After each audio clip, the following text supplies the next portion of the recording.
Hi, this is David Swindler once again, by name, not character. I need to establish that for a lot of people who have asked, with a name like Swindler, what do you expect? As understandably, we've gotten a lot of responses from people about what's happened to us at Disney. And I wanted to shortly respond in a way, hopefully, so that people might understand that this has not been an easy process that we've gone through. We've gotten a lot of press, some of it good, some of it bad, a lot of comments, some good, some bad. Let me say once again, my objective is not to disparage Disney as a whole, because I believe that the majority of people that work for Disney are full of the magic of what Disney is about. I still love Disney. I'm still a big Disney fan. But a lot of people ask me, why don't I just apologize, write a letter apologizing so they'll let me and my family back in. Well, my family can get in, but they're not going to go without me. Or I should do it for my girls' sake. But interestingly enough, my girls have been asked about that. They're the ones who experienced it.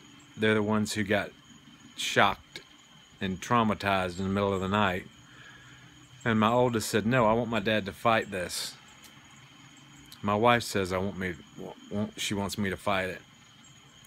So I guess that's what I'm doing. I'm still fighting a Goliath. But I'm not fighting for reasons that you may think. I'm fighting for the rights of people who stay at Disney. You see, because we were done wrong. What they did was wrong. Me calling down to the front desk and complaining and making the example that I did wasn't a good idea. But it wasn't illegal. What they did was try to make it illegal.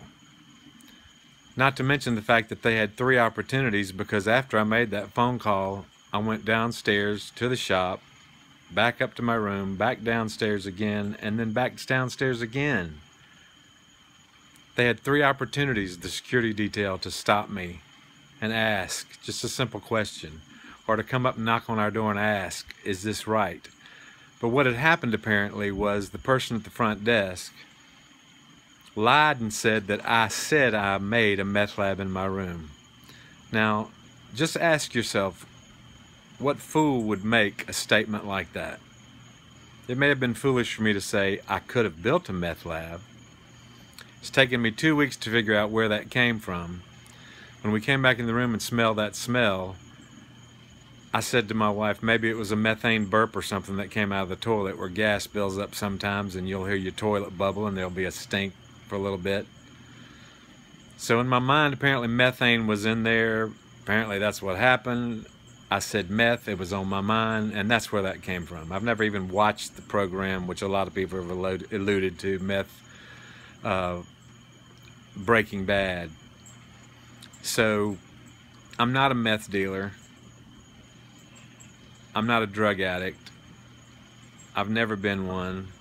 Never been arrested for drugs. My character has been impugned. It's been defamed by all of this. There have been stories that have been said and written and put on television that were wrong, edited to make me look like I said that I had a meth lab built in my room, which was wrong. And some people have gotten the story right. The most important aspect is my children and my wife. I'm fighting for them. I'm the one who was trespassed. I'm the one who was said that my occupancy of the room 5219 was considered to be detrimental, which means causing harm. In the middle of the night, I'd like to know what harm I was causing. Now, if I had said I'd built a meth lab in my room and they had come and found something in my room, then I was causing harm. If I said I'd built a meth lab in my room, I can understand how they could take that as I had said, like the TSA, I have a bomb. But because I made a sarcastic remark about I could have built a meth lab, not even knowing how long it would take, but just being sarcastic, that was my mistake. And we've suffered greatly for it. We've suffered well beyond what people can understand. And I'm not asking for your pity, I'm asking for your understanding. And I guess the reason I want to explain to you why I'm fighting this fight now is because 3 years ago I allowed a fight to go unfought with Disney. I'm handicapped and I'm in a wheelchair,